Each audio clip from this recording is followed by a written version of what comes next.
terima kasih kepada saudari pengerusi majlis, boleh dengar jelas dan selesa. Okay. So saya sebenarnya ingin mengucapkan terima kasih lah kepada Olive Jardine kerana sudilah melamar kami di Uniza untuk menjalankan sedikit kita kata kajian lah, supaya rakyat-rakyat dekat pengguna-pengguna lah, especially kita ni, saya yakin lah yang hadir pada hari ini memang pengguna olive oil. Tapi saya tak pastilah olive oil yang mana satu yang kita guna. Yang ada kat dapur kita ke, yang kita beli kat supermarket ke, kita tak tahu kat mana. InsyaAllah Zutina Prestige, insyaAllah. Ataupun kita beli disebabkan oleh, dipromote oleh ejen-ejen berjual lah. Mungkin Dr. Azmi, dia ada professional credibility sebagai seorang doktor, so dia promote, jadi kita rasa mungkin sesuai lah untuk kesihatan kita. Tapi adakah yang kita minum tu ada evidence? Betul tak baik untuk kesihatan kita? So saya ingin, saya boleh skip sikit lah bahagian depan pembentangan saya pada hari ini sebab banyak dah diceritakan secara general oleh Prof. Harun tadi. So kita boleh laju sikit lah, sekarang masa pun dah pukul 1, tak apa, tapi slowly saya difahamkan kita ada broad range of audience ni, so saya akan jelaskan yang lebih simple lah supaya semua orang boleh dapat maklum dan dapatlah manfaat sikit ilmu lah, ilmu kesihatan. So kami bawakan kepada semua yang hadir pada hari ini berkenaan evidence based research dan kita fokuskan kepada metabolic disease. Sebab tu tadi Prof. Hamid ada cerita banyak lah mengenai metabolic disease. So tadi tuan pengerusi majlis kita pun cakap, dia kata dia dah ukur pinggang. Dia kalau kita tengok physically pun sesuai lah yang dapat promotion sekeluar tu, harus ada kat sana kan. So kalau kita tengok secara fizikal pun kita boleh predict dah maju ke hadapan. Itu adalah salah satu faktor-faktor yang menjerumus kita untuk dapat metabolic disease tadi. Kenapa kita nak buat metabolic disease ni? Kebiasaannya kita kalau kita sihat, ada tak kita nak pergi cari seek medication ke atau melakukan sebarang perubahan? Kita makan je, keluar sekejap lagi pun kita rasa macam, sekarang pun saya rasa dah lama kan, rasa macam tak siapa-siapa dah, perut pun dah bunyi. Tapi Alhamdulillah tadi dengar ramai yang dah ambil extra virgin olive oil kan begini kan. Masih rasa kenyang? Masih. Tapi saya yakin ni kenyang tu sebab breakfast tadi. Kan dah ramai keluar dah makan tadi. Tak apa, nanti kita akan tengoklah hasil kajian. So ini adalah metabolic disease lah. Tadi dah diterangkan dengan begitu detail dan terperinci lah oleh Prof. Rami. So dia adalah interconnected condition yang kita panggil, masyarakat panggil sebagai 3 serangkai. Dia ada cardiovascular disease, sakit jantung, dia ada diabetik, kencing manis, dan dia ada prone lah untuk dapat stroke tadi. Secara general lah. Ini bukan perkara yang luar biasa. Dah biasa pun dalam kalangan keluarga kita pun dah ada. So sahabat handai saya pun, walaupun kita nampak dia aktif dekat office kan, tapi dalam umur 40 tahun dah beritahu pre-diabetic. So kita nampak aktif, tapi apa yang menyebabkan prone to get metabolic disease ni? Ini adalah prevalence kalau kita tengok daripada global. So adult population tu, daripada adult population 20 to 25% lah kan prone to get metabolic syndromes. So kita tengok di Asia pun, Prof. Rami dah jelaskan dengan detail tadi. Kalau di China, banyak lah, mungkin dia banyak street food kot, pemakanan healthy itu tak ada kat tempat dia. We go through to India.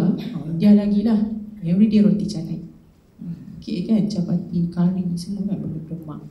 And then kita tengok dekat South Korea. South Korea pun banyak juga street food lagi. Saya selalu nampak metabolic disease ni memang kaitan dia secara terus dengan dia punya lifestyle dan juga faktor pemakanan. Kita mewah makan sebenarnya. Di Japan macam Prof. Hamid cakap tadi, kita nampak dia aktif. Kita pun rasa macam dia dah centenarian ya. Dia dah boleh, ramai populasi dia hidup umur lebih daripada 100 tahun. Sihat, kita rasa teruja lah macam mana dia buat pergi naik basikal. Dia sesuai lah naik basikal pergi ke tempat kerja dia sebab cuaca dia. Kalau kita dekat Malaysia ni nak amalkan zero free carbon, nak kapul pun susah, so tak convenient pada kita. So itu salah-salah faktor lah. Di Jepun walaupun dia amalkan gaya hidup sihat, kita boleh tengok dia pun ada prone to get metabolic disease juga. Go through to Malaysia itself, kita tengok ada 35.9%. So 35.9% ni saya percaya kita adalah warga adult ni lah. So 30, bayangkan ini adalah 100, 35 daripada kita akan ada metabolic syndrome. Tapi mungkin ada ke yang dekat sini? Ada. So mungkin disebabkan faktor-faktor lain, sebab tak semestinya faktor pemakanan. Kita tengok seterusnya apa perkara yang contribute kepada metabolic disease tadi. Prof. Hamid ada jelaskan dengan terang dah dan detail dah tadi, tapi saya tune sikit. Kita boleh tengok secara detail kat sini, dia ada modifiable factors dan juga non-modifiable factors. Okay. Non-modifiable factors. Kalau orang kita ni dengan non-modifiable factors ni kita rasa sukalah sebab dilahirkan sedemikian. Bukan salah kita. Kita kata genetik lah. Mak saya ada, so saya memang bila pergi check, nanti doktor pun soalan pertama yang doktor tanya, ada tak dalam keluarga? Kita kata mak saya, ayah saya, mula nak menunding jari. Tapi sebenarnya saya skip lah sikit untuk yang modifiable risk factor ni, tapi tak boleh skip sebab tadi program ni ada tinggal satu, iaitu chronic stress. Saya nak tekankan kat sini sebab kita tertekan tak kerja hari-hari. Mungkin yes, sebab tu kita datang sini kan, macam sweet escape sikit lah. Boleh dengar ceramah, betul tak? Kita dapat jemputan khas, kita rasa macam sekurang-kurangnya dapat lah ilmu. Ni pun dapat pahala juga dalam bentuk ilmu. Okay, chronic stress ni, kenapa dia boleh menyebabkan kita dapat metabolic disease? Okay. Kalau daripada golongan kesihatan ni mungkin dia dah maklum lah. Okay, so chronic stress ni macam mana? Kita depression lah. Kita bos hari ni bagi kerja banyak. Macam program ni selalu bagi saya kerja banyak. Tapi saya nampak lah, ini you stress, tak apalah. Usahakan juga kalau dia tak bagi kerja mungkin tak capai KPI tu. Okay. Jadi chronic stress ni sebenarnya lama kelamaan dalam body system kita, stress ni adalah perkara fisiologi normal. Okay. Tuhan jadikan stress tu supaya kita boleh respons kepada sesuatu aktiviti yang dangerous kepada kita. Okay.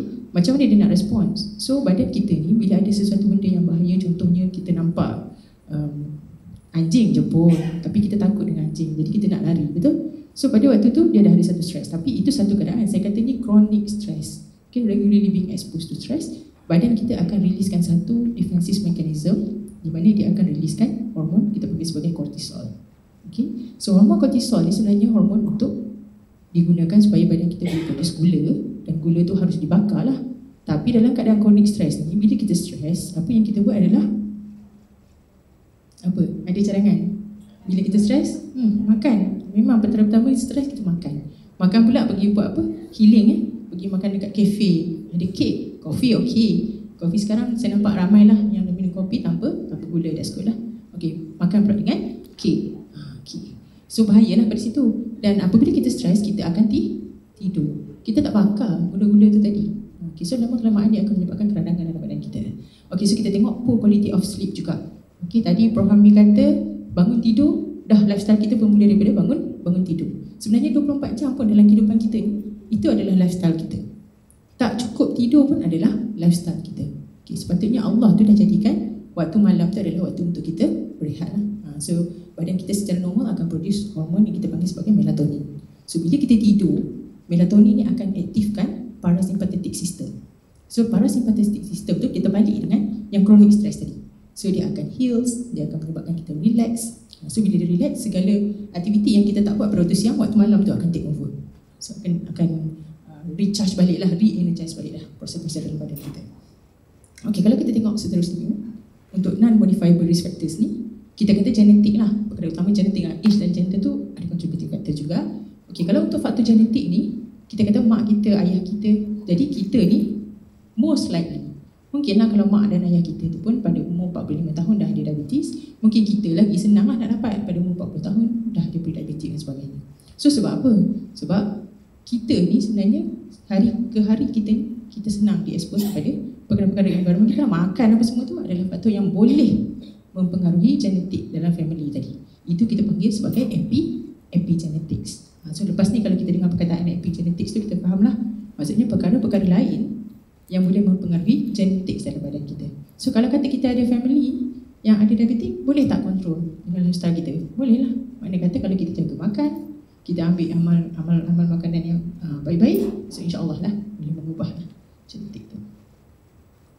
Okay, so kita tengok pathophysiologic mechanism. So mechanism dia, calculation dia, mathematical calculation dia senang.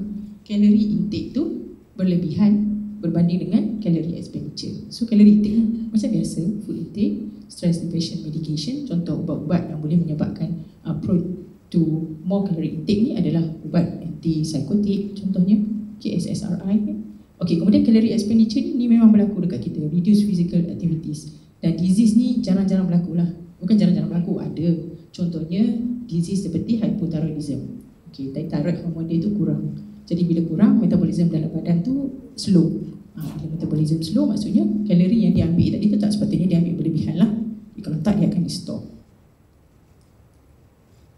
Okay, so kita tengok mekanisme dia secara detail. Kalau kita makan sekejap lagi, kita keluar, ada salad, okay, ada nasi, okay, Indian cuisine. Meja yang mana satu yang kita akan tuju dulu? Agak-agak lah. Saya rasa yang salad tu tertinggal dah. Tak ada dah. Okay, so sebab kita nak akan tuju ke? Mungkin dah burger ke apa kan, sebab tadi mungkin dah makan bread semua kan. Okay, so kita tengok apabila kita ambil fat ataupun lemak, apa yang berlaku dekat dalam badan kita adalah lipogenesis. Okay, proses memecahkan lemak tadi lah. Dan dia akan menyebabkan adipose tissue build up dekat dalam badan. Okay, so adipose tissue ni bila kita makan lemak, makan, sepatutnya dia burn lah. Dia adalah fuel source, bahan bakar. Tapi kita tak guna kan. Ada banyak lah tangki, macam contoh kita nak bergerak daripada saya Kuala Terengganu ke KL tu, saya isi minyak penuh. Dengan azamnya saya tak perlu berhenti lagi. Contoh macam tu lah. Kita ingat throughout the day ni kita makan siap-siap supaya kejap lagi kita boleh kenyang sampai petang. Tapi aku sangkakan panas sampai ke petang lah. Rupanya dihidangkan dengan menu-menu yang best. Dekat sama-sama hotel ni saya sangat berterima kasih lah kepada Oleh Jadin bawakan ke sini. Very satisfying lah tengok food. Tapi saya tak lalu nak makan selagi tak bagi talk kan. Okay, so kita tengok sikit. Kalau kata adipose tissue ni dah build up dekat dalam badan kita, what happen is that you boleh tengok dia akan riliskan sejenis hormon, okay, yang kita panggil dia sebagai adipokines. Adipo tu adalah adipose lah, lemak. Okay, kines tu adalah cytokines lah. Dia akan release dalam bentuk sama ada leptin, resistin, interleukin 6, dan dia juga akan activatekan ROS. ROS tu apa? Free radicals. Okay, reactive oxygen species. Kita selalu dengar reactive oxygen species, apa benda ni, nanti kita tengok secara detail lah apa reactive oxygen species tu.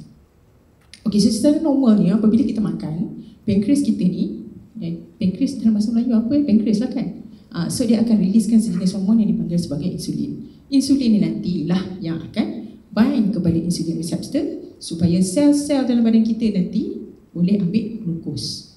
Okay, tapi dia ambil glukos lah. Kenapa pula ambil glukos? Macam saya cakap tadi adalah sumber minyak. Okay, so dia akan ambil glukos dan dia akan proses lah, simpan lah. Kalau kata perlu guna, dia akan guna. Sebab kita harus faham sel-sel dalam badan kita ni berfungsi setiap masa. Kita tak sedar pun. Kita bangun pagi, apa benda yang kita buat dulu? Saya selalu pesan ni dekat student saya. Bangun pagi, what is the first thing yang you buat? Dia kata baca doa bangun tidur. Bila saya tanya macam mana doa bangun tidur, dia tengok kawan sebelah. So saya kata pernah tak you, ataupun tengok handphone lah kan. Kita sekarang mau bangun pagi tengok handphone dulu kan sebab ada urgent meeting dan sebagainya. Okay, jadi saya pernah cakap dengan dia, you sekecil-kecil sel dekat dalam badan you ni, pernah tak you tanya apa manfaat dia dekat badan you? Apa fungsi dia dekat badan you? Saya tanya, kalau boleh lah satu hari sambil-sambil jalan tu, cuba you fikirkan satu fungsi je. Contohnya fungsi hati. You tak biarlah pada diri you sambil baca semua, at least you dapatlah manfaat tu. Maksudnya kita ni hidup dengan diri kita selama kita dilahirkan sampailah kita meninggal nantilah. Kalau kata panjang umur mungkin 100 tahun ni kita nak bawa badan kita. Tapi kita tahu tak hati kita tu apa? Mata kita tu rosak atau tak rosak, kita tak tahu. So kalau boleh kita ambil tahulah, ambil jangan supaya kita tahulah nak menilai apa benda yang kita nak ambil, bawa masuk kat dalam badan kita supaya dia jadi manfaat kesihatan kita. Okey, kemudian tadi saya cerita adipokines ni bila kita makan banyak sangat, dia build up banyak sangat, dia akan meriliskan leptin dan resistin. Resistin ni tadi dia akan menyebabkan insulin resistance. Itu yang Prof Hamid kata insulin tu bukan tak ada dekat orang yang mengidap penyakit diabetes type 2 ni. Tadi dia banyak tapi dia tak sensitif.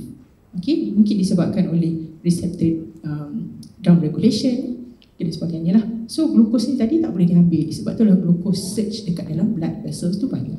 Pergi check, glukos tinggi. Okey, sebabkan oleh insulin resistance. Okey, what else yang adipokines ni boleh buat adalah dia akan aktifkan buah pinggang kita.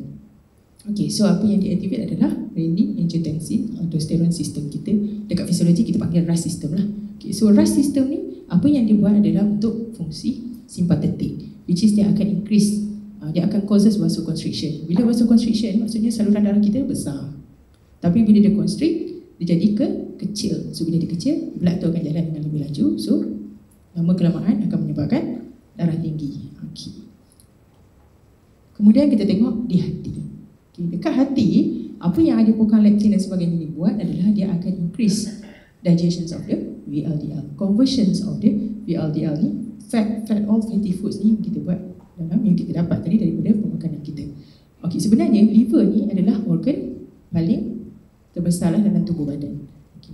Ada yang baru tahu kan? Okay, kalau saya, mungkin saya terlepas cakap tadi, kalau saya tanya boleh bagi hadiah bonus lah. Okay, so liver ni berapa fungsi yang liver ni buat? Apa tanggungjawab liver ni? Berapa tor dia ambil? Kalau kita mungkin lah kita pegang 5 tor kan dekat office kita, kat kerja kita. So hati ni dia pegang 500 fungsi. Maksudnya 500 tu apa? Kita tak tahu. Kita tahu produce fat, digest glucose, produce hormone dan sebagainya. So dia adalah tempat utama untuk digestion of fats tadilah. Okay, so bila dia perlu digest fat ni, dia tak boleh digest sebegitu sahaja. Dia perlukan bantuan tambahan. Macam kita lah dapat bantuan tambahan, happy kan. Okay, so bantuan tambahan dia adalah daripada HDL.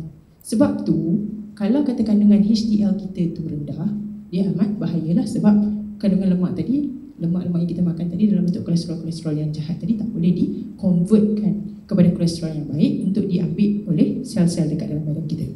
Perlu ke nak ada fat dekat dalam badan? Perlu. Untuk apa?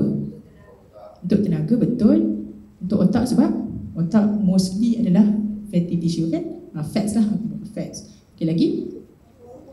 Ni sekarang duduk kat dalam bilik sejuk ke? So dia adalah bagai cushion lah, macam kita ikut lah baju untuk kita. Lagi? Hormones. Okay, so banyak sebenarnya. Itu antara a few sahaja. Okay, jadi makna katanya kat sini, fat tu sangat perlu. Sebab tu kalau kita tengok dalam list yang tadi saya terpasti Prof Mami share rasanya, yang berapa kolesterol yang kena ada dekat dalam badan kita tu. So dia ada range, maksudnya terlalu sikit tak boleh, terlalu banyak pun tak boleh juga. Okay, so kita tengok seterusnya. Bila tadi kolesterol tu banyak tadi, dia akan guna banyak HDL tu, menyebabkan reduce of HDL level. Tu maksudnya apa? Kalau bahasa mudahnya kita kata apa? Banyak lemak lah tu. Bila banyak lemak, HDL kurang lah, sebab pemprosesan tu berlaku tak efisien. Okey, seterusnya kita tengok yang ni adalah benda normal lah. So kita measure waist circumference. Sebab bila dia dah pergi dekat organ, dah satu lah tak bagus lah. Okey, lama-kelamaan tempat yang senang nak develop adalah dekat bahagian central. So balik boleh pegang lah. Kalau kita tak nak balik pun sekarang pegang pun rasa boleh rasa dah kan. Okay, so kita score. Okay, kita cuba score sekarang. Abdominal obesity, pegang tengok perut masing-masing. Selesa dengan seluar sekarang? Selesa. Kita cuba tengok keselesaan tu lepas kita makan lagi. Okay, kemudian kita tengok high blood pressure. Normal? Okay, kita score. High blood sugar ada tak? Tak ada, Alhamdulillah. Tu blood triglyceride tak pernah test pun. Selagi mana tak masuk hospital tak pernah test pun. Sampai dah sakit-sakit, darah tinggi, sakit kepala semua baru test. Okay, low cholesterol level pun tak pernah test lah, dia datang bersekali kan. Okay, so jadi maknanya katanya kat sini, kita mungkin ada tapi kita tak aware.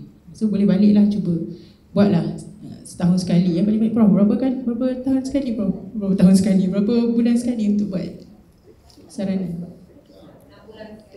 6 bulan sekali. Tazmi mungkin boleh saja, saya nampak Dr. Azmi dah, ni bidang kepakaran dia Okay.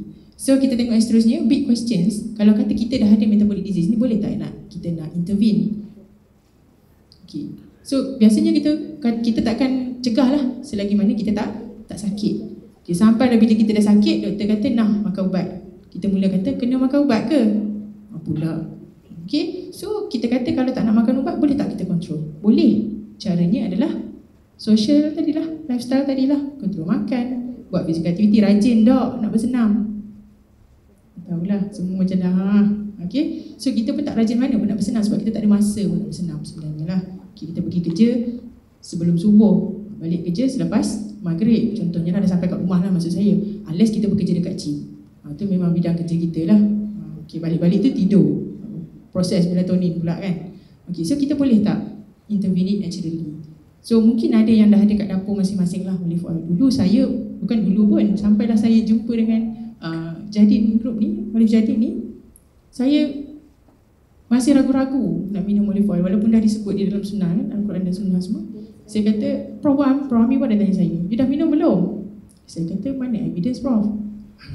Sebabnya evidence banyak. Kalau kita tengok dekat kajian saintifik yang dah dipublishkan dekat inilah website semua tu, banyak sebenarnya. Tapi itu untuk population dia, dan kita tak tahu pun dia ambil range yang mana, daripada botol mana, sijil daripada siapa, kita tak tahu, tak ada bukti yang sah.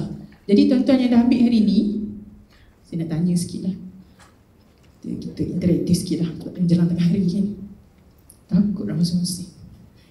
Kita relax santai-santai. Prof Arif,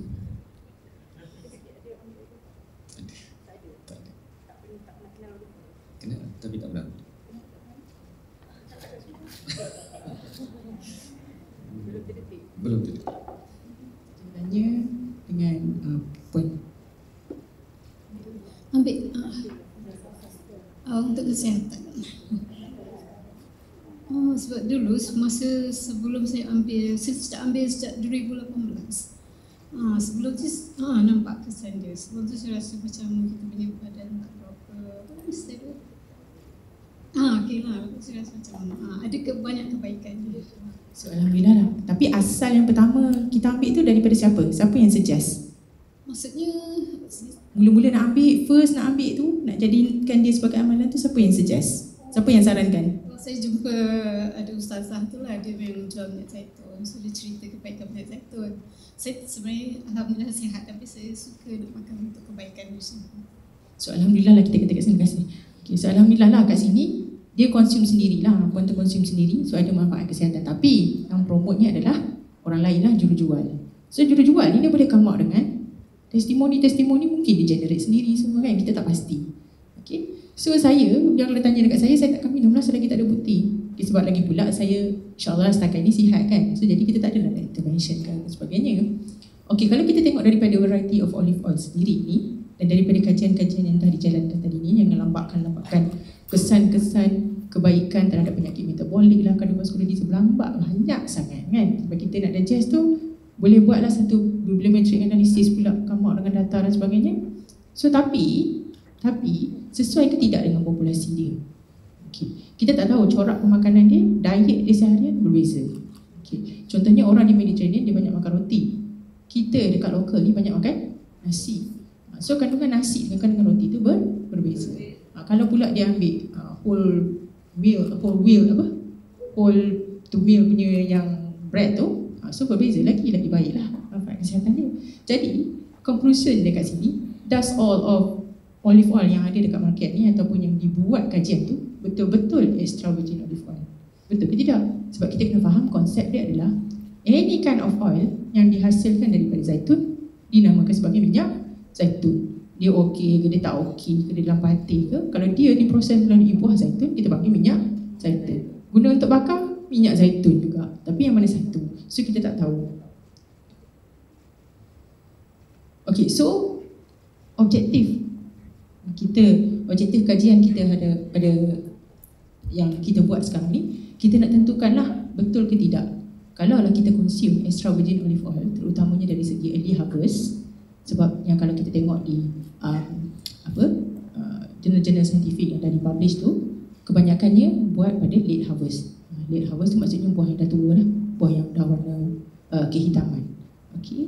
So they all suggest that kalau kita guna buah yang muda, biasanya benda-benda yang hijau ni ada banyak polyphenols. Mungkin bila dia banyak polyphenols, dia lebih baik untuk kesihatan. So kita tak tahu. So tapi pada hari ini kita bawakanlah untuk tuan-tuan nak tengok sama ada dia ada health benefits behind the consumption of extra virgin olive oil early harvest daripada botol yang color purple ni, color hitam ni, adakah dia ada manfaat untuk kita? Kita dah amal ni, dah habis banyak botol dah kan, dah jadi usahawan yang berjaya pun ada hari ni kan, dah educate ramai dah pengguna-pengguna untuk konsum, tapi ada tak manfaat dia specifically to these bottles?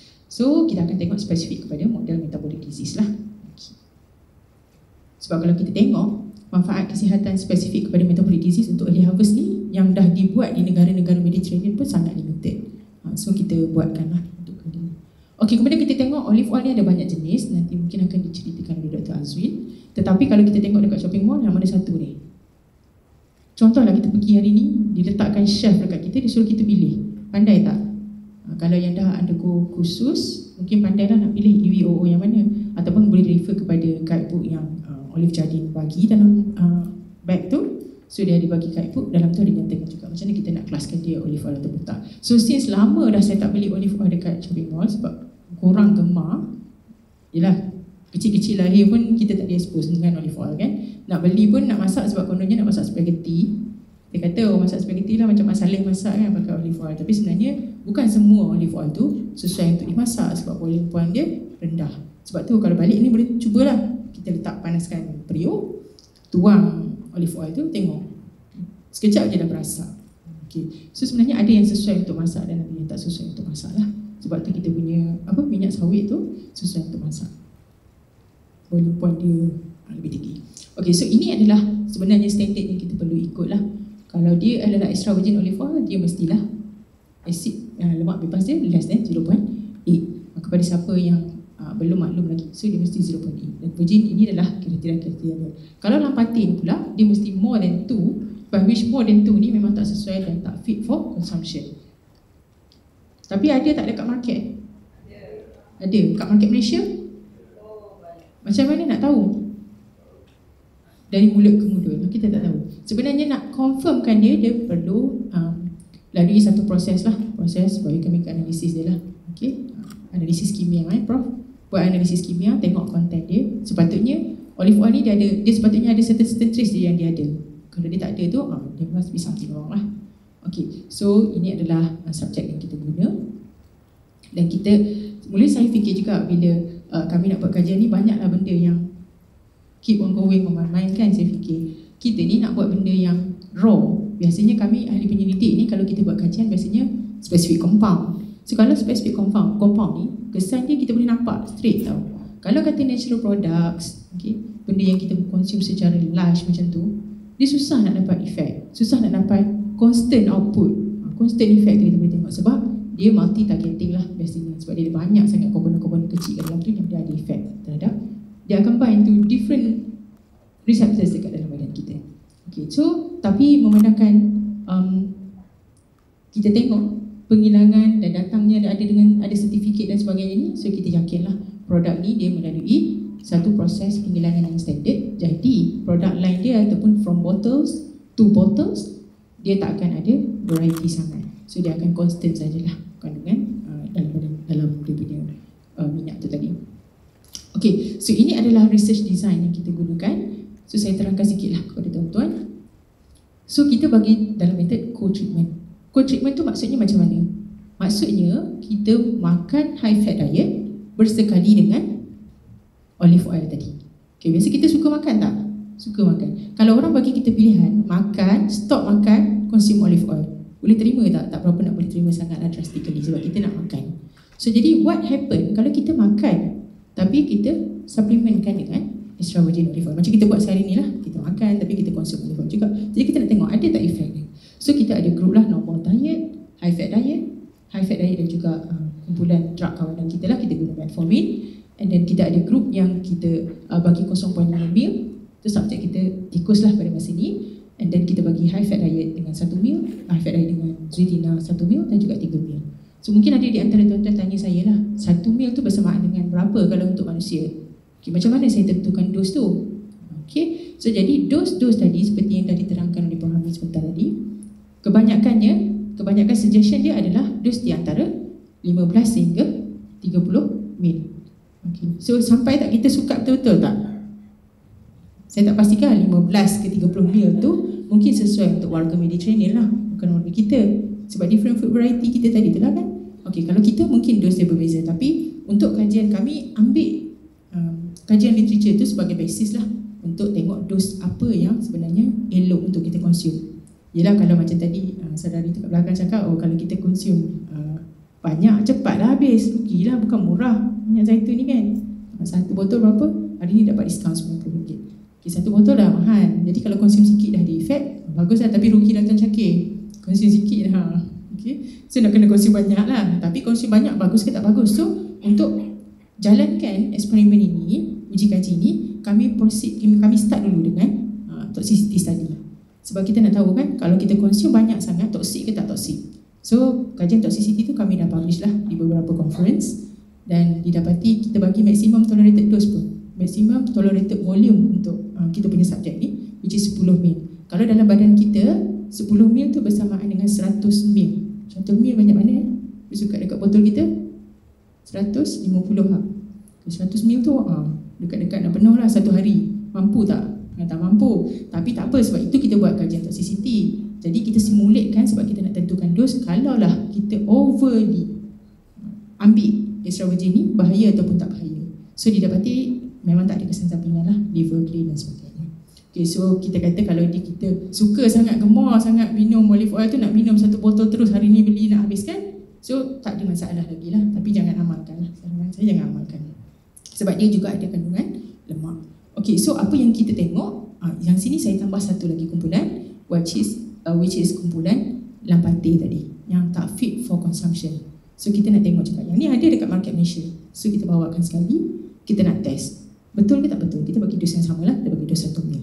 Okey, kemudian kita tengok, apa yang kita tengok adalah body mass indices, kita tengok body weight changes, kita tengok betul tak kalau makan olive oil ni boleh kekalkan berat badan.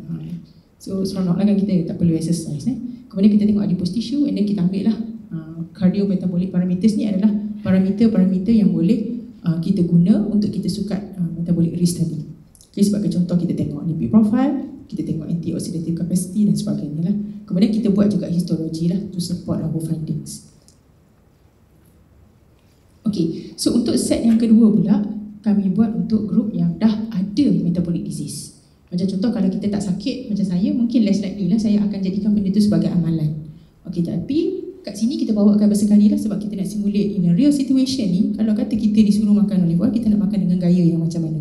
So this research framework ni pun bukan saya reka-reka sendirilah, it based on the literature juga. Okay, so kita buat kalau dia dah ada metabolic syndrome tadi, metabolic disease tadi, kita supplykan dia dengan extra virgin olive oil daripada Zucchina prestige ni, early harvest ni, boleh baiki ataupun boleh bantu mengurangkan risiko ataupun membantu metabolic improvement ni ataupun tidak. So kita buat juga kajian lah. So parameter dia, kita ambil parameter yang sama lah.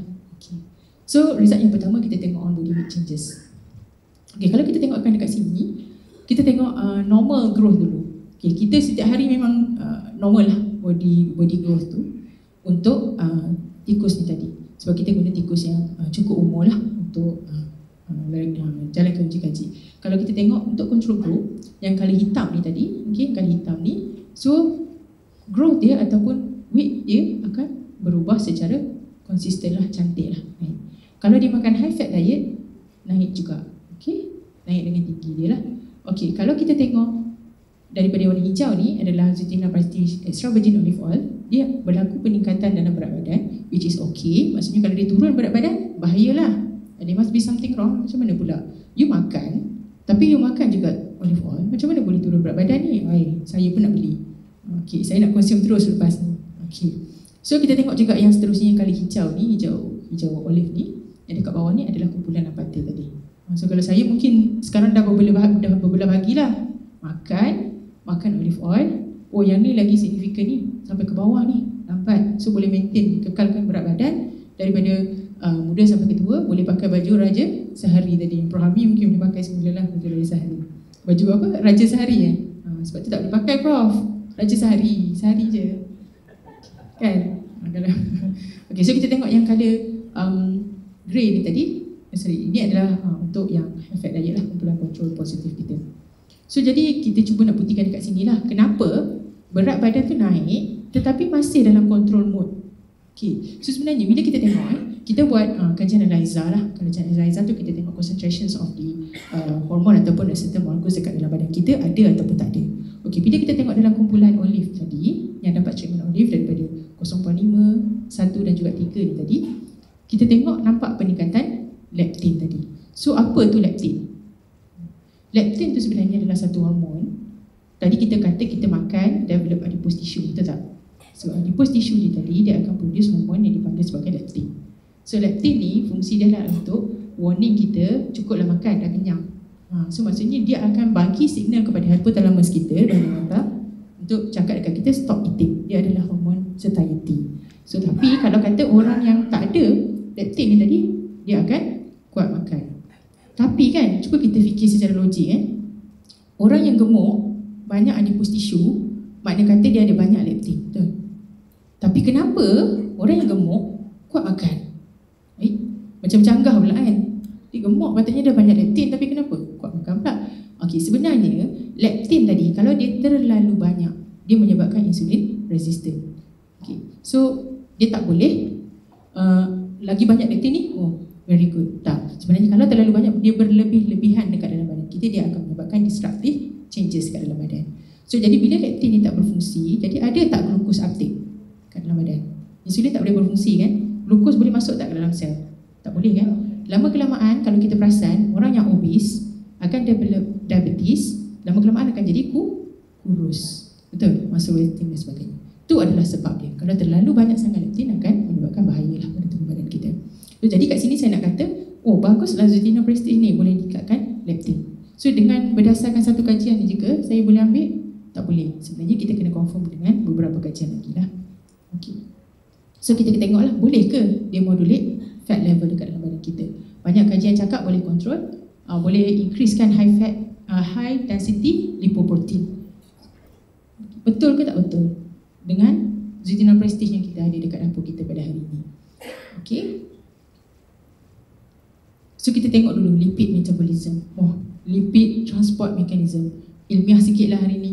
Dah sampai menjelang tengah hari pun kan. So sebenarnya kita kena faham lah, dalam pada kita makan tu, lipid yang kita ambil tu macam mana dia diproses untuk dibawa ke dalam badan. So dia akan melalui proses yang melibatkan semua elemen sebenarnya. Dekat market ada jual ni, lecithin, kolesterol, acetyltransferase. Orang kata dia baik untuk kawal kolesterol. Kita pun beli satu botol supplement balik makan. Betul ke tak betul? So kita tak tahu. Okay, so ada banyaklah kandungan nama-nama ni yang terlibat dalam proses lipid transport mechanism tadi. So kita sebut HDL tu, kita sebut LDL. So apa beza HDL, LDL? High density lipoprotein, low density lipoprotein. Susah nak ingat, betul tak? Sebenarnya low density lipoprotein ni adalah sejenis lipid yang dia bind dengan protein. Dia ada combination protein dengan lipid. Tapi dia low density lipoprotein, maksudnya dia ada kandungan lipid yang banyak, tetapi proportion protein itu kurang. Jadi dia jadi dalam molekul yang kita kata dalam bahasa mudah dia akan ringan lah. Kalau dia ringan, dia duduk dekat dalam darah kita, bawa dalam saluran darah, terapung-apung, pergi sampai dekat endothelial damage tadi. So dia akan menyebabkan plak kat sana. Itulah yang kita kata, kalaulah terlalu banyak sangat LDL ni akan menyebabkan keradangan, endothelial dysfunction dan sebagainya. Kalau HDL ni pula dia buat apa? Dia adalah kandungan protein dia tinggi tapi lipid dia rendah. So protein tu dalam bentuk macam mana? Dia adalah molekul-molekul kecil yang akan membantu digestkan lagi kawan-kawan dia tadi ni yang banyak-banyak kandungan fat tu kepada molekul yang lebih kecil supaya dia harmoni untuk masuk ke dalam darah dan diabsorb ke dalam badan. Kita makan, lipid tu masuk ke dalam perut. Macam mana dia masuk ke dalam darah? Lipid tu, lipid dalam bentuk minyak macam kita tengok minyak. Darah kita dalam bentuk aqueous kan? Boleh tak campur sekali? Tak boleh, betul? Dia tak harmoni. Lipid tak boleh duduk dekat dalam darah sebab darah itu adalah air.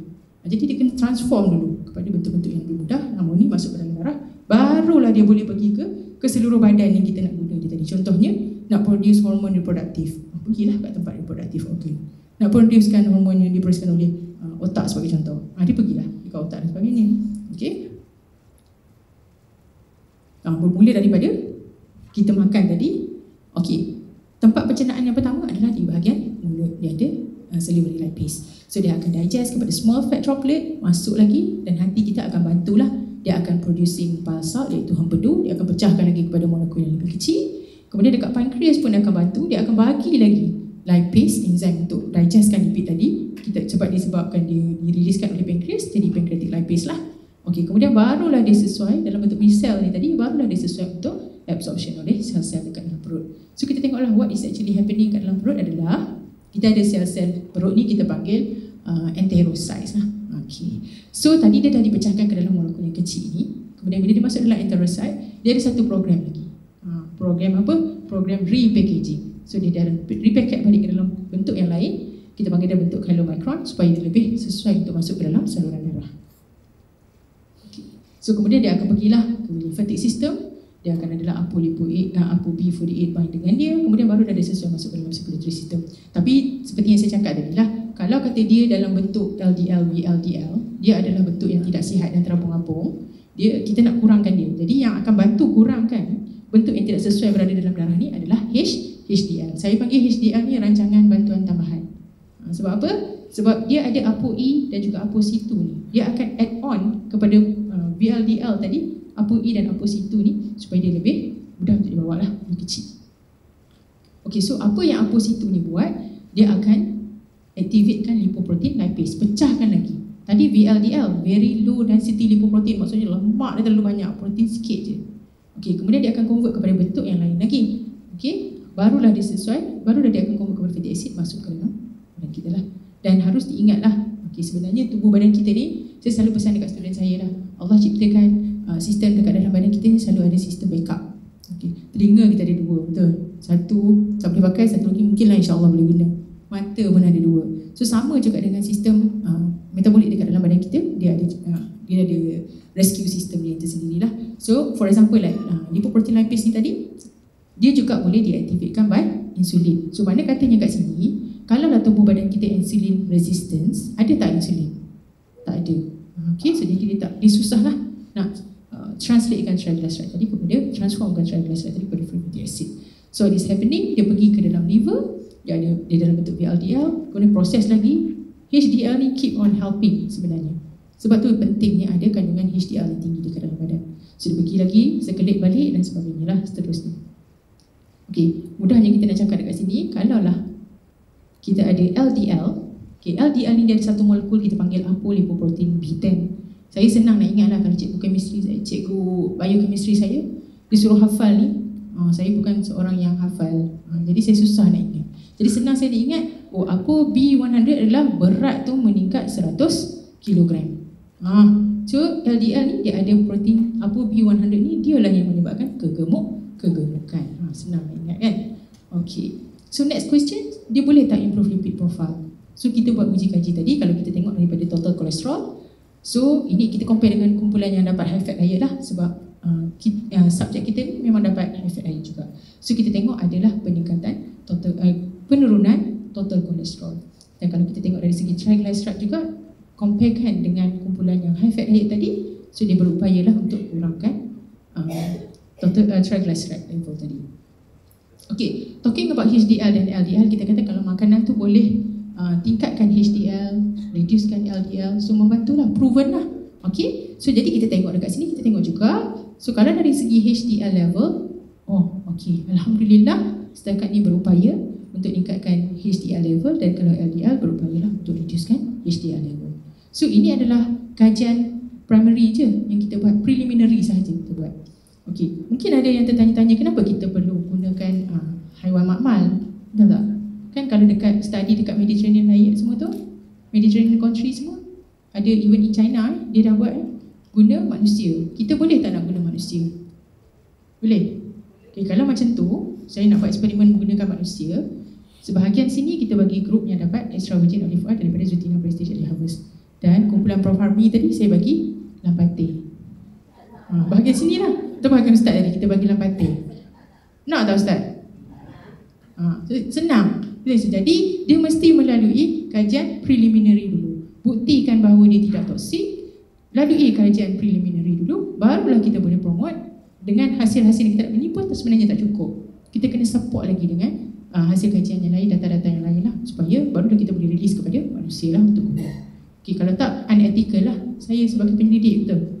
Okay, mula-mula pun masa saya dah dipropose oleh Jadin untuk buat kajian ni, saya takut sebenarnya. Saya cakap dekat kawan saya kata what if Olive jadi dia ada kepentingan lah, dia nak buktikan untuk tingkatkan jualan dia, betul. What if kalau saya buat tak ada kesan yang positif? Saya nak cakap dia positif ke, dia bagus ke? Saya tak boleh lah, sebab itu akan merosakkan kredibiliti saya sebagai akademik kan. So jadi saya takut, saya kata tak apalah, insyaAllah lah. Okay, kita tengok daripada kajian analisis kimia pun, dia terbukti adalah extra virgin olive oil datang dengan certificates. Bila kita tengok kajian analisis yang lengkap biochemistry tu pun, okay, dia memang ada konten polyphenol yang betul. Tak ada tambahan-tambahan solvent yang lain lah dalam pemprosesan tu. Kita tengok pun pemprosesan dia pun adalah pemprosesan yang standard. Jadi tak apa, kita cuba buat. Sebab kita pernah guna, betul? So ramai ni antara kita yang dah guna. Jadi sebabkan oleh saya selaku penyelidik adalah tanggungjawab saya lah juga. Betul, penyelidik dalam bidang kesihatan pula tu. Takkan saya nak biarkan orang-orang lain tu sihat, sakit, pergi jumpa dengan Dr. Azmi. Siapa lagi doktor-doktor yang ada dekat sini yang kerja dekat klinik, sakit baru cari doktor kan. Kita pun terbeban sebenarnya. Banyak lagi kerja yang kita boleh buat kan, kalau kita tak ada nak rawat pesakit tu. Okay, so jadinya kat sini nak cakap, disebabkan saya yakinlah bahawa dia mampu bawa something, so saya buat jugalah. Okay, untuk manfaat semua lah. Okay. Alright, so ini adalah kumpulan yang dapat metabolic syndrome tadi. Saya induce dulu dengan metabolic syndrome. Saya bagi dia dapat high glucose semua, saya bagi dia dapat high fat semua dulu, baru saya bagi intervention dekat dia. Saya bagi dia makan extra virgin olive oil tadi. So kalau kita tengok total kolesterol dia meningkat. Tapi kita janganlah cakap dia meningkat, dia bahaya. Kita comparekan dengan grup yang dapat high fat diet itself. Okay, kita tengoklah dia ada sedikit penurunan lah, walaupun dia meningkat, normal lah sebab dia dapat high fat diet juga. Kemudian kita tengok triglyceride level pun mengurang. Okay. Okay, kalau kita tengok HDL, mampu meningkatkan HDL. Dan kalau kita tengok LDL, mungkin ada di sini saintis para penyelidik nampak kat sini bar, macam mana pula boleh jadi negatif ni kan, macam error je. Tapi saya go through lah result yang saya dapat daripada lab. Saya tengok most of the data come out macam tu. Takkanlah mesin tu rosak. Saya bukan hantar satu batch, saya hantar beberapa batch kumpulan yang lain. So valid lah data tu kan. So sebenarnya through our literature, through our study, it is actually can be this false negative disebabkan oleh kandungan dia yang terlalu banyak sangat. Mesin tu tak boleh nak baca. So jadi kami ambil dululah data setakat ni, okay, untuk pembuktian kita lah. Kalau kita tengok dari segi kumpulan yang dapat Zetina ni, ada sedikit penurunan lah, walaupun dia tak signifikan. Okay, biasanya kalau orang cakap tak signifikan, tak bagus lah. Tapi kita sebenarnya nak tengok trend. Okay, kalau kita nak kata signifikan tu susah kalau untuk natural product. Terus terang saya cakap, sebab dalam dia tu ada banyak komponen, okay, active compound. Jadi, dan dia juga different from batch by batch. Kalau dia adalah makanan as a whole, kalau dia drug, senang sebab dia single targeting. Okay. So yang saya boleh summarizekan dekat sini adalah this Zetina extra virgin olive oil ni, early harvest ni, dia boleh influence kita punya lipid metabolism, dia boleh menambah baik. Kemudian mungkin it is due to high polyphenol content, because dekat dia biochemical analysis memang polyphenol content dia agak tinggi. Dia boleh reduce kolesterol jahat, okay, dia boleh increasekan kolesterol yang baik. Therefore I can say it is postulated lah, dia adalah kebaikan manfaat kesihatan lah kalau untuk metabolic disease tadi. Okay, so alhamdulillah lah boleh teruskan perjuangan dengan mempromote lah kita punya pemakanan sunnah ni. Okay, so kita tak ragu-ragu dah ni. So kita boleh promote dekat kawan-kawan. Kalau tak, kita tak ada evidence, kita nak promote, kita rasa bersalah. Betul? Saya penyelidik pun, walaupun Cik Syakir bagi dekat saya minum lah, bagi free pun, saya nak minum pun saya fikir nanti tunggu evidence dulu. Okay, so kita tengok liver function pula. Kadang-kadang kita tengok baguslah kolesterol rendah, tapi sebenarnya kita tak sedar dia rendah ke dia tak rendah ke. Kita tahu kan tempat yang mendigestkan kolesterol tadi adalah hati. Adakah dia rendah disebabkan hati tu dah rosak? So kita kena berhati-hatilah. Okay, kita buat lagi kajian, kita tengok pula kajian terhadap liver tadi. Okay, so liver ni tadi dia ada beberapa hormon yang penting lah. Kalau kata kita nak pergi buat test apa semua, kita akan tengok enzim ni tadi, seperti AST, aspartate aminotransferase, and then ALT, GGT, ALP ni adalah enzim-enzim biasa yang kita tengok lah. Kalau kata dia terlalu tinggi sangat, sebenarnya enzim ni dia duduk dalam sel hati kita, dia tak sepatutnya duduk kat luar. Tapi kalau dia kat luar banyak, maksudnya apa? Macam dia boleh keluar? Unless pintu tu terbuka ataupun mengalami kerosakan, kepecahan terhadap sel-sel tadi, baru dia akan increase. So ini adalah parameter penting yang kita tengok lah. Okay, so daripada kajian, kalau kita tengok, okay, saya proceed lain ni. Okay, so ini adalah daripada AST level lah. Kita nampak lihat berbanding dengan grup high fat diet tadi, dia mampu mengurangkan AST level lah. So kita estimate sebenarnya apabila kita bagi high fat diet tu, dia boleh menyebabkan keradangan pada hati dia. Tetapi with supplementations of this extra virgin olive oil ni mampu mengawal lah. Okay, similarly to the ALP dan juga ALT level lah. So far alhamdulillah lah, it give us a promising results. Okay, kalau kita tengok metabolic treatment pula, boleh ke tak boleh? Dah dapat penyakit hati benda tak elok, hati dah berlemak tadi sampai putih dan sebagainya, boleh baiki lagi ataupun tidak? So boleh, tapi tak berapa nak signifikan. Okay, kalau kita tengok, betul lah dia boleh baiki tapi tak berapa signifikan. Jadi cadangannya adalah kalau kita dah ada metabolic disease tadi, macam mana kita nak make sure kita nak teruskan makan kan? Jadi kita kena kawal lah pemakanan kita. Kita kurangkan fatty food dan kita amalkan, kita switch dengan makanan sunnah. Sebab yang ni kita bagi model dan kita bagi lagi high fat diet without controls. Okay, dan kita tengok seterusnya untuk ALT ada, tapi nampaklah trend sikit tapi tak berapa signifikan. Dan yang seterusnya untuk ALP bolehlah menurunkan ALP concentration dekat dalam blood serum tadi. Okay, now kita tengok pula oxidative functions. Sebab bila sebut oxidative ni kita jadi macam banyak dekat cloud oxidative ni. Sebenarnya apa oxidative stress? Apa semua kita dengar oxidative stress kan? Stress kita faham. Oxidative stress tu apa? Sebenarnya dia adalah benda normal je. Okay, badan kita tadi saya kata simple lah. Saya keep on using a similar example so that tuan-tuan boleh recall lah, senang nak faham kan? Senang nak digest. Kita ambil glukos tadi, betul? Bukan glukos tau yang diguna oleh sel kita untuk buat proses-proses yang lain. Yang digunanya adalah ATP. So bila glukos tu diambil, glukos tu dia akan proses dulu kepada minyak yang lain. Macam kereta lah. Kita naik kereta, kita isi minyak tu. Minyak lah, kita tak pakai kereta EV lah, kita pakai simulasi kereta yang pakai minyak. So bila minyak masuk, enjin berfungsi, betul? Bila enjin berfungsi, kereta jalan menghasilkan asap. So kalau dalam keadaan normal, kita imagine lah free radical ni umpama asap lah. Dalam keadaan normal, kalau dia sikit, badan kita boleh bagi respons untuk get rid ataupun kita pakai buat cleaning service. Tapi kalau terlalu banyak sangat, dia jadi tak balance. Bila dia tak balance, itulah kita panggil sebagai oxidative stress. Okay. So kita nak tengok, boleh tak kalau kita bagi high fat diet lah, biasanya orang ataupun individu yang dapat high fat diet ni, dia akan increase metabolic dekat dalam badan kita lah, metabolic activity dan sebagainya. So therefore dia akan produce banyak reactive oxygen species. Banyak lah. Okay, kalau kita tengok banyak. Jadi dia memang dah tak balance dah. Okay. Kita tengok dekat sini, biasanya lah kita ada contoh, saya bagi contoh kat sini adalah superoxide dismutase lah. Okay. Dia produce ni adalah superoxide dismutase, bahan buangan yang dah mitokondria kita produce tadi. So superoxide dismutase ni apa yang dia akan buat? Dia akan convert lah bahan buangan yang jahat tadi. Tadi Prof kata dia adalah yang jahat kan, jahat suka usik-usik orang kan. Betul, ada suka usik-usik. So kita nak get rid yang suka usik-usik ni, convertkan dia kepada bentuk hydrogen peroxide. So hydrogen peroxide ni pun umpama bahan buangan yang kedua juga. Dia convert tetapi belum clean. So mekanisme lain, ada mekanisme supporting yang lain, kena clean it up lagi, which is kita pakai glutathione. Glutathione selalu dengar banyak kan sekarang, glutathione. So glutathione tu is actually one of the antioxidant jugalah. Antioxidant kita guna. Okay, tapi kita pun tak tahu bila kita nak guna, kat mana dia guna. So dia guna dekat sini sebenarnya. So ada jugalah enzim ataupun antioxidant yang lain, for example like catalase dan sebagainya lah, to get rid of it. Okay. Okay, kita tengok dekat sini, kalau daripada hasil kajian untuk co-treatment group yang kita bagi makan bersekali, dia akan increase lah.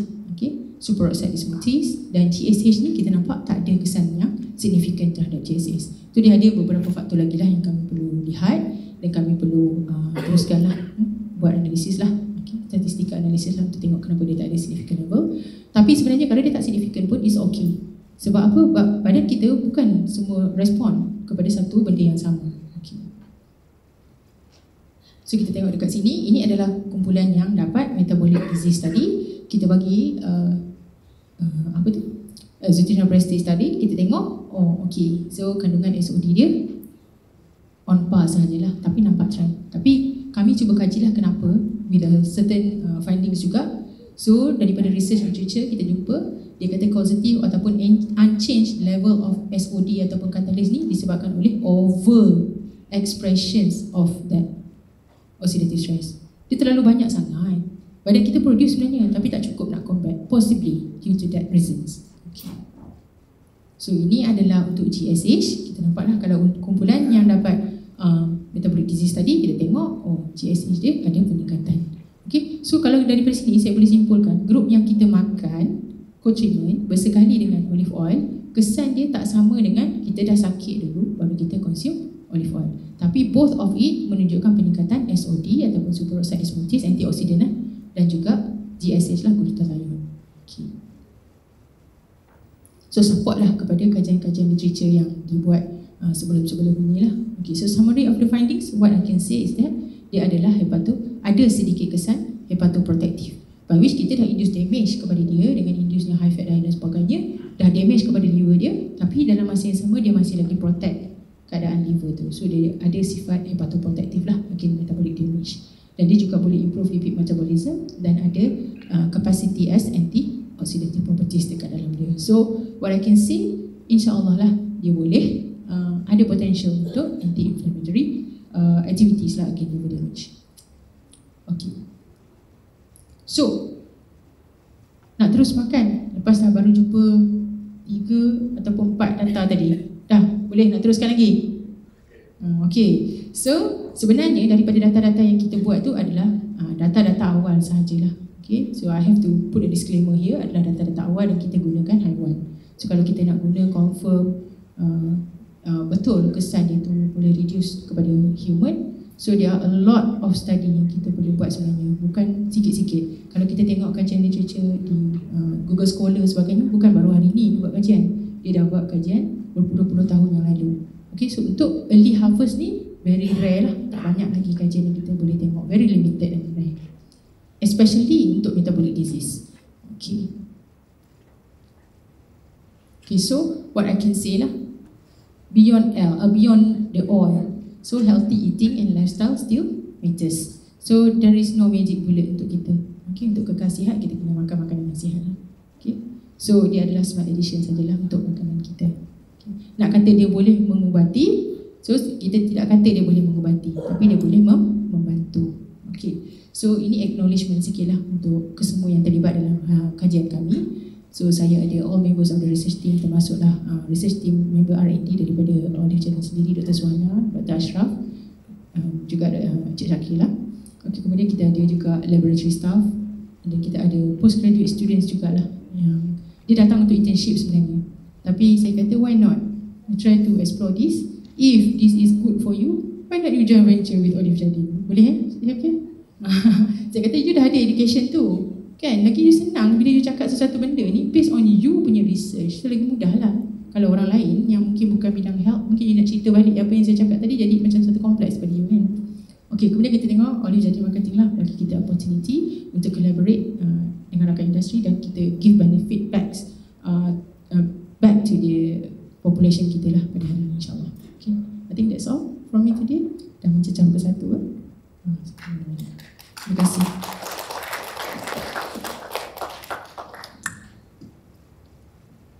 Well, Alhamdulillah, terima kasih diucapkan kepada Dr. Nur Azlina binti Abu Bakar atas pembentangan yang cukup menarik dan membuka ruang fikir kita dalam topik yang dibincangkan.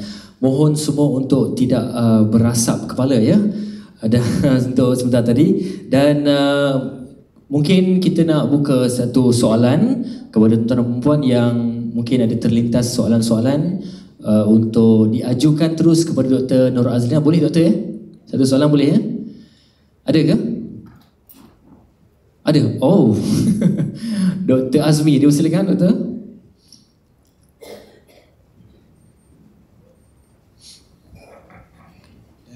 Thank you and congrats doctors. Is there any journal saying or talking about interaction between our statin atau statin or other groups dengan EVOO? Let's say already hyper TG high, total cholesterol also high, already on treatment statin, but then we add on the EVOO. Number one. Number two, does EVOO affecting drug absorption during administration? Ataupun how long the gap between patients taking the drugs dengan dia taking the EVOO. The third one is yang LDL tadi, yang result kita yang downward tu,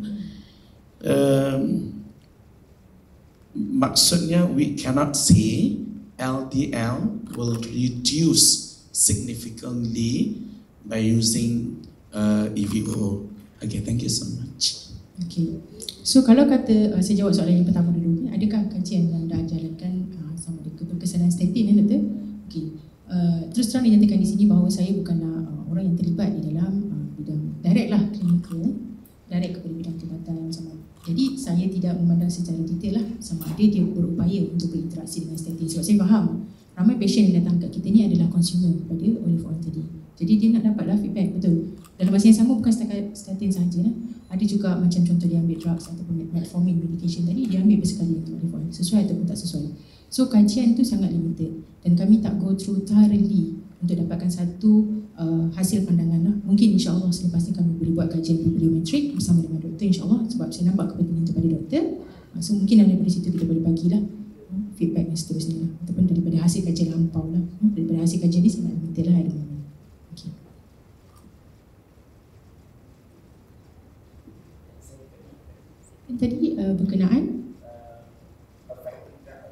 or affecting drug, it's similar with that one. So we don't go through any method ataupun systematic analysis yet to that context. So jadi kita tak dapat bagi rough data lah sama ada atau tidak. Findings IDL tadi. Yang terlalu rendah tu ya doktor? Negative downwards. Kita tak boleh.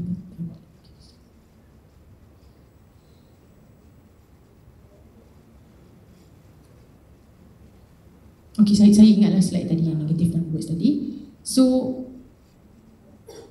sepatutnya dia tak boleh reduce significantly lah. Betul, dia tak boleh reduce significantly. There must be error somewhere lah dekat situ. Tapi through our reports yang kita dapat, so this is what I can present to all of you lah from that findings. Because kita guna animal samples, it's quite pricey, it causes some cost lah untuk repeat that test. So maybe hopefully after this we are planning to repeat that test again lah, kita nak tengok betul tak dia boleh bagi result macam tu. If that's so, why? Okay. Boleh ya doktor? Setakat itu sajalah saya mampu menjawab persoalan doktor. Okey, baik, terima kasih doktor. Tuan-tuan dan puan boleh saya tutup bukan yang gemuruh untuk Dr. Nur Azlina.